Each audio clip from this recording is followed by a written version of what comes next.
Ito tayo mga boss. Magluto tayo ng amusal ng mga bata. May pasok ngayon. First day of school. Dito. Magluto kami ng pangamusal nila.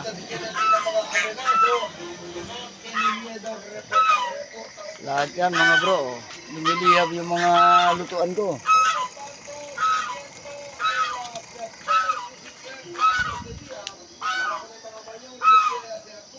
Ayan pa.